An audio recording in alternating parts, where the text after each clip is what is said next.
विजय तिलक।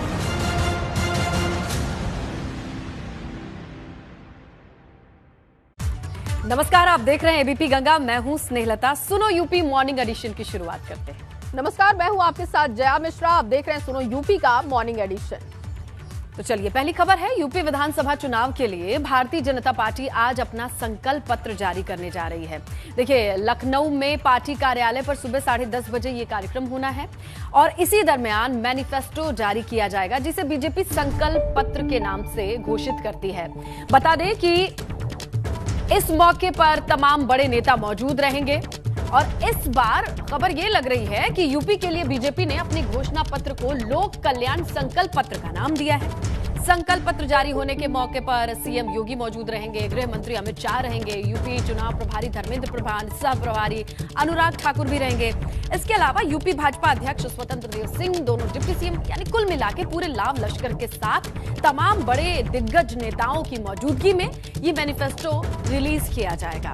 भाजपा अपने संकल्प पत्र में उत्तर प्रदेश के लिए बिजली बिल, किसान और रोजगार पर फोकस कर सकती है, ऐसे कयास लगाए जा रहे हैं, उम्मीद जताई जा रही है।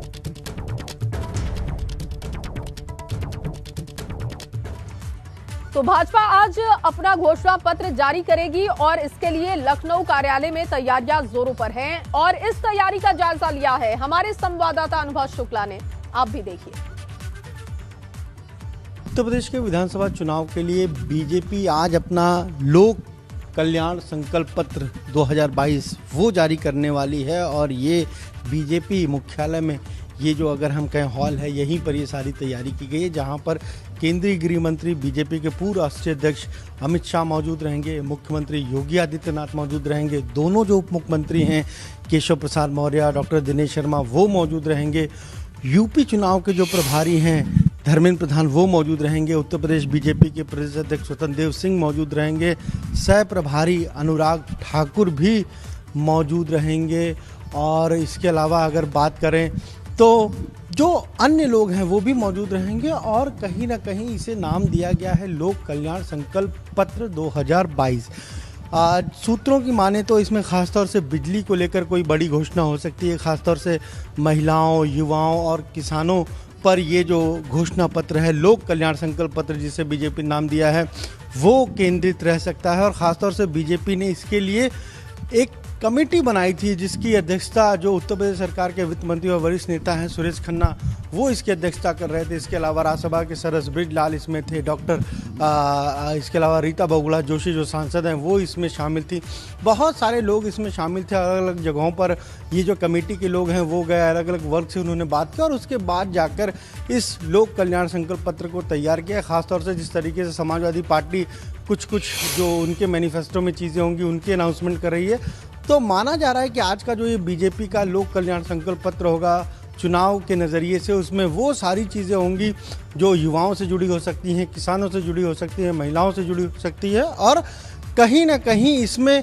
जो विज़न है बीजेपी का यूपी को लेकर जो विज़न की बात करते हैं उसकी भी एक झलक देखने को मिल सकती है। कैमरा जीतन के साथ अनुभव शुक्ला, एबीपी गंगा, लखनऊ। तो देखिए, 10:30 बजे का वक्त है जब ये मैनिफेस्टो रिलीज किया जाएगा और रुक करते हैं हमारे सहयोगी अनुभव का, जो इस वक्त बीजेपी दफ्तर पे ही मौजूद हैं। कैसा माहौल है अनुभव और क्या जानकारी मिल रही है? लोगों का आना शुरू हो गया है? देखिए, बिल्कुल अगर लखनऊ की बात करें तो यहाँ सुबह से काफ़ी कोहरा है, काफ़ी ठंड है, लेकिन सियासी गर्मी बहुत ज़्यादा है। और ख़ासतौर से अगर बात करें बीजेपी की तो हम बीजेपी मुख्यालय में ही मौजूद हैं। 10:15 बजे कहा जा रहा है कि केंद्रीय गृह मंत्री अमित शाह यहाँ पहुँच जाएंगे और आप सुरक्षा के इंतजाम देखिए।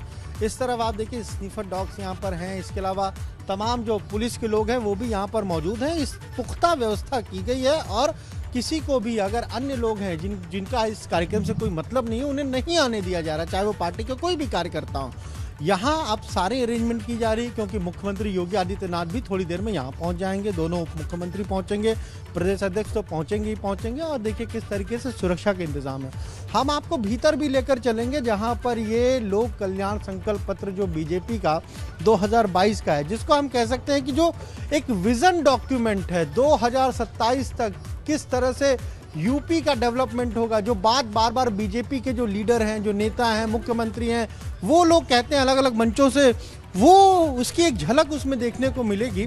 और किस तरीके से 10 सदस्यों की एक कमेटी बनाई थी जिसमें अध्यक्षता दी थी वहां पर जो वित्त मंत्री हैं सुरेश खन्ना, उनको अध्यक्ष बनाया था।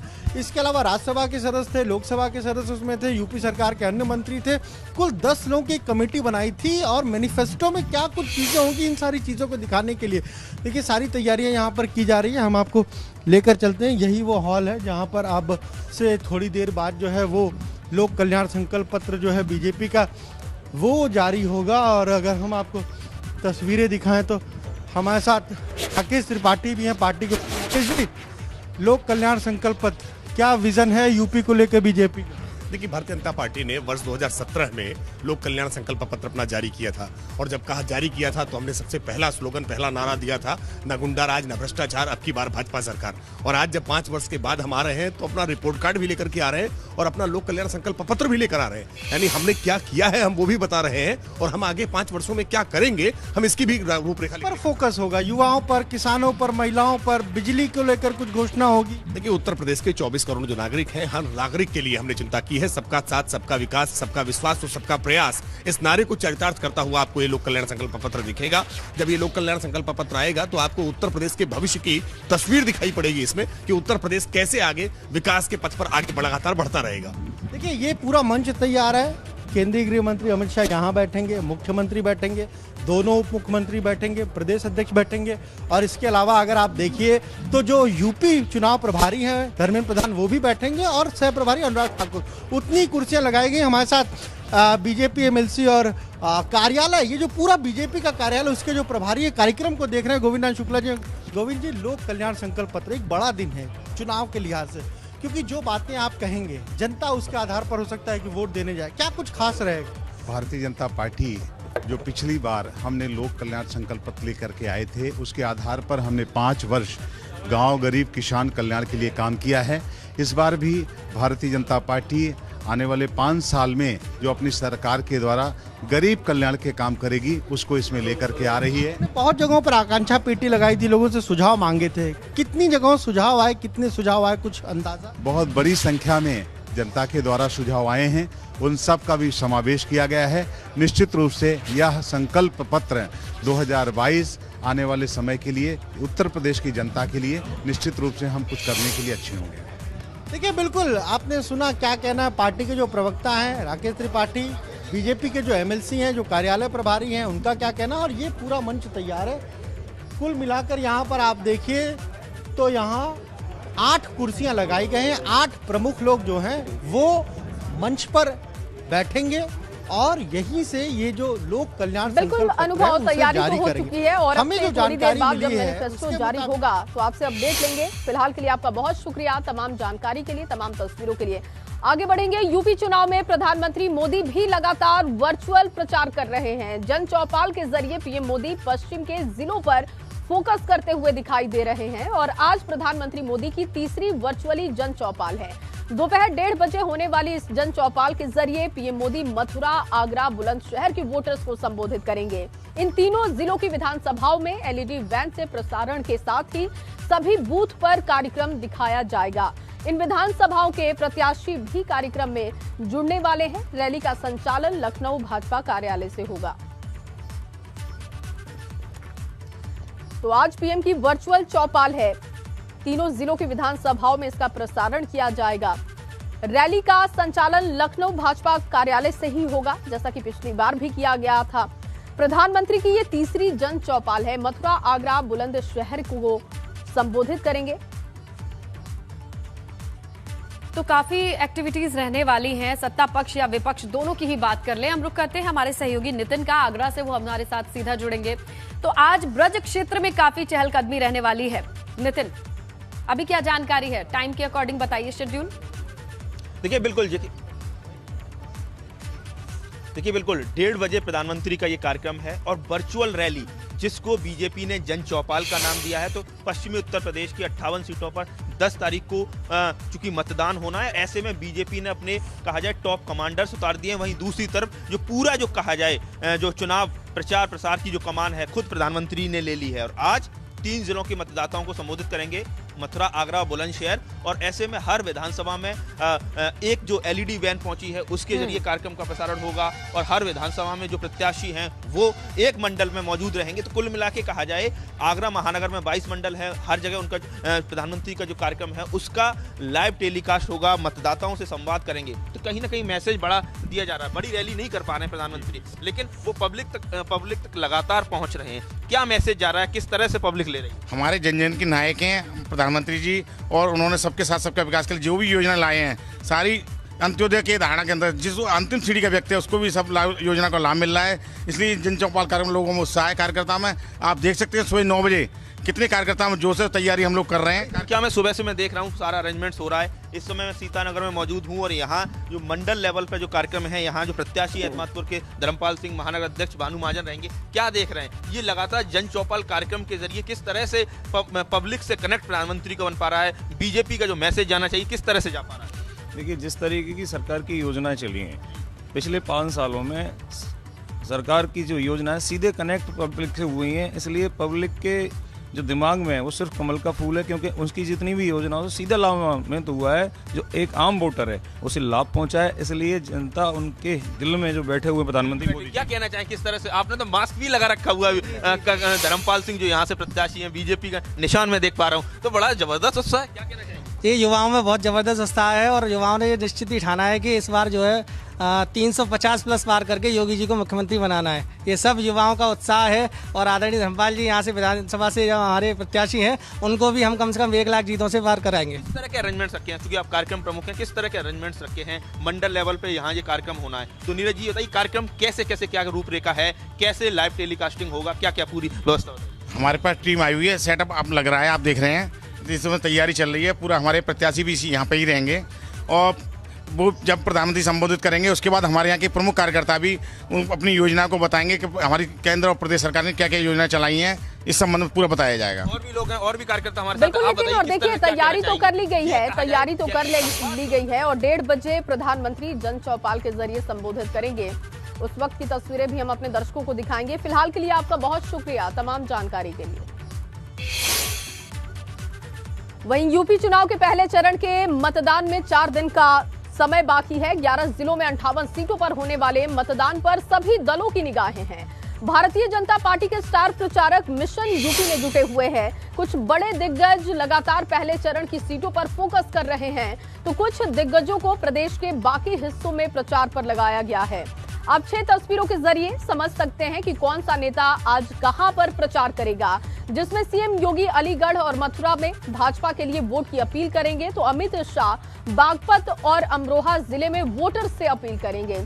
साथ ही राजनाथ सिंह को बुंदेलखंड के महोबा हमीरपुर की जिम्मेदारी दी गई है। उधर यूपी भाजपा अध्यक्ष बुलंदशहर और सदर सीट पर हुंकार भरेंगे, तो केशव प्रसाद मौर्य सहारनपुर की गंगोह विधानसभा क्षेत्र में जनसभा करेंगे। डिप्टी सीएम दिनेश शर्मा जेवर में होंगे और वहां पर वोटर्स को साधने की कोशिश करेंगे।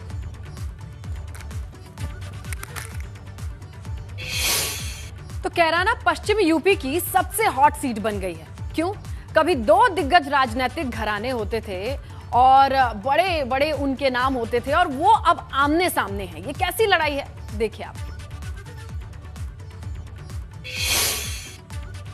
पश्चिम उत्तर प्रदेश की सबसे हॉट सीट कैराना, और उसी कैराना सीट का क्या मिजाज है, यहाँ की जनता क्या सोच रही है, चूंकि यहाँ 2 बड़े राजनीतिक घरानों की प्रतिष्ठा दांव पर लगी हुई है।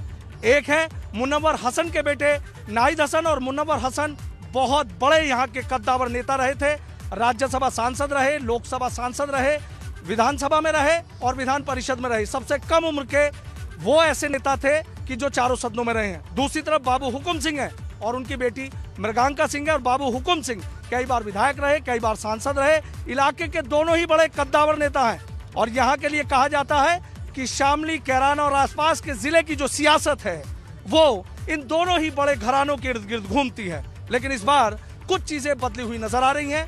यहाँ की जनता क्या सोच रही है, यही हम बात करेंगे आज कैराना विधानसभा के केटू गांव में। केटू गांव के तमाम आसपास के लोग यहाँ खड़े हुए हैं। आप मुझे ये बता दीजिए, कैराना पे पूरे देश की नजरें टिकी हैं, आपकी नजर कहाँ है? पूरे देश की नजर, हमारी नजर है गठबंधन पे। गठबंधन जीतेगी, 100 का 100% जीतेगी, बहुमत सरकार बना हुई अपनी है। साहब जी आप बताइए, नाहिद हसन है, वो फिलहाल जेल में है, उनकी जो बहन है इकरा, वो प्रचार कर रही है, भाई को जिताने के लिए पूरी ताकत झोंक रही है, आप बताइए। हाँ जी, हमारा भी इरादा यही है। हमारी बेटी है, हमारी बेटी है, जुड़ता है उनका खानदान था, उसके लगा हुआ है हमने, हम उसको ही जिताएंगे, उसको ही वोट देंगे। अच्छा, एक बात जैसे बीजेपी उठा रही है कि क्या कहते हैं पलायन होता था, हमने रोक दिया, ऐसा था कुछ? नहीं, ऐसा कुछ नहीं था। हाँ आप बताओ भैया, आप बताओ यहाँ के बारे में। यहाँ के बारे में तो इकरा ही जीतेगी जी, नाहिद हसन नहीं जीतेगा यहाँ तक। जो गठबंधन सरकार बनेगी अखिलेश ही जीतेगा यहाँ तक, अखिलेश ही मुख्यमंत्री बनेगा यहाँ तक। भाजपा ने तो कुछ करा ही नहीं। ये प्लान का मुद्दा उठा रहे ना, प्लान होगा, कुछ नहीं होगा प्लान। ये सब झुट्टी है, सब बकवास है, सब ये कुछ नहीं है। आप मुझे बता दीजिए, शामली और कांधला में मुख्यमंत्री कह रहे हैं हमें जिताइए, पलायन नहीं होगा, मुजफ्फरनगर का दंगा नहीं होगा, बेटियां सुरक्षित रहेंगी। आपको लग रहा सही कह रहे हैं?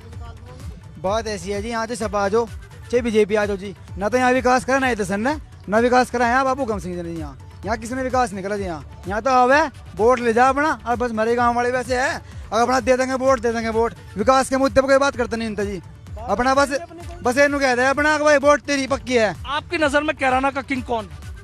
नाहिद हसन है जी मेरी नजर में। तो देखिए, आपने सुना कैराना क्षेत्र के जो तमाम इलाके के बड़े बुजुर्ग लोग हैं या युवा हैं, उनके मन की आपने बात सुनी।